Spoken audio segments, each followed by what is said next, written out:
Hi guys, welcome back. Today we are making tarka dal or lentil curry in the Ninja Foodi using the pressure cooker mode. This recipe takes no more than 10 to 15 minutes to make and it is so delicious. You will love it. Now, I just wanted to make a quick mention that any recipe I make using the pressure cooker mode can be easily translated to the Instant Pot because as you see, the interface is quite similar. And also you can use a traditional stovetop pressure cooker, the ones that use the whistles. One whistle is equivalent to roughly 3 minutes on the Ninja or the Instant Pot. If I were to say this recipe is going to be cooked for 15 minutes, you just need to divide the 3 minutes into the 15, which would equal to 5 whistles. So you just need to do a little calculation work, but the recipes can easily be used in a stovetop pressure cooker as well. All right, anyways, enough talk. Let's get into today's recipe. I have 2 cups of masoor dal, which I've already washed, 1 teaspoon cumin powder, 1 teaspoon coriander powder, 1.5 teaspoons chili powder, and you can adjust this to your liking, 2 teaspoons salt, again, can be adjusted, and half teaspoon of turmeric, and half cup of pre-fried onions. We're going to start by removing our air fryer basket and adding our dal into the pot. Remember, we are pressure cooking, so we're working directly into the pot. We're going to add 6 cups of water to this. It may seem like a lot, but if you don't add enough water, you will end up with a very dry dal. To this, I'm adding in all my spices that I just showed you, minus the onions. We will be adding the onions in after. Close the lid, ensure that your valve is set to seal and not vent, and we're going to power on our machine. Move the slider all the way to the end to lock the lid and activate the pressure mode. It's automatically going to be on high, so we're going to switch it to low. And we're going to bring the time down from 10 minutes down to 0. What this will do is build the pressure and then slowly start releasing it as soon as the pressure has built. So it will not use any cooking time. So we're close to 10 minutes now.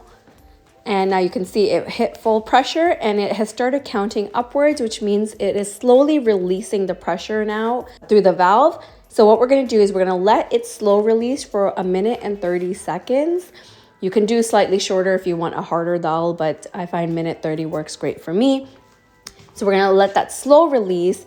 And then after 1 minute and 30 seconds, we are going to quick release, which means we're going to hit the valve and let all the pressure release quickly. Now that the pressure is completely released, you will see the machine prompt you to open the lid. So let's go ahead and do that and take a look at our dal. This is the consistency I am looking for. It's not too mushy. It is not too hard. It is exactly the way I like it.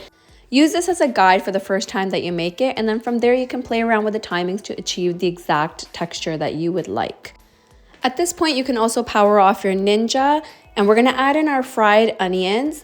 Now, these are pre-fried store-bought onions, but if you'd like to fry your own at home, go ahead. I just find this is just so much faster and easier, and they taste just as good.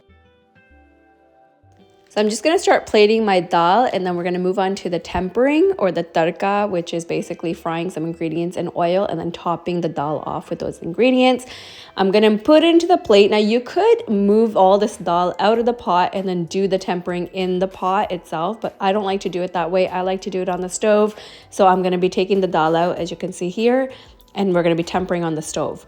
So for the tarka here, I have half a cup of oil, 1 chopped tomato. I did remove some of the membranes because I don't like that liquidy stuff in it, but you don't have to necessarily. 2 teaspoons paprika, 2 tablespoons chaat masala. I do like the Sean brand the best. 2 teaspoons cumin seeds, 1 tablespoon garlic paste, 1 to 2 sliced garlic cloves. This gives a nice crunch to the overall dal that when you bite into it, it has a nice roasted flavor. So that's why I like to add that in there as well.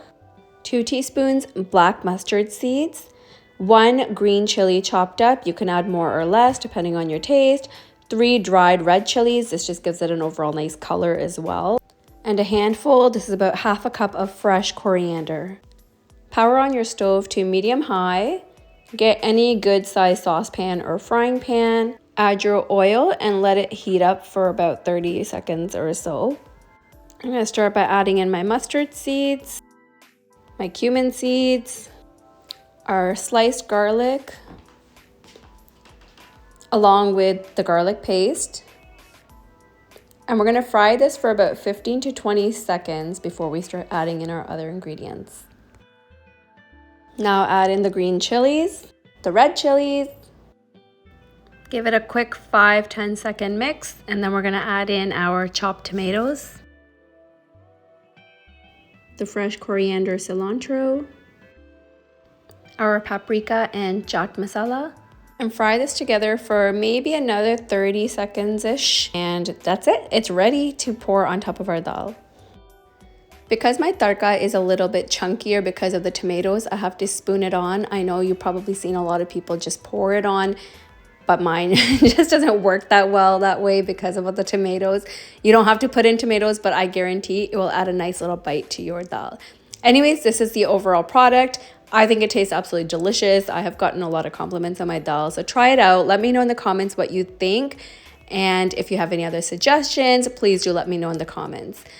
This is the texture you are looking at right here. This is the result of the timings that I use. So again, please feel free to change up the timings based on your own personal preference. And of course, my catch tray, whether you're slow cooking or pressure cooking, always double check your catch tray. Like I said in my previous video, if you don't see me doing this step, it's probably because I forgot to do it, because I often forget to do it. So remind me in the comments if you do not see my footage of emptying out the catch tray.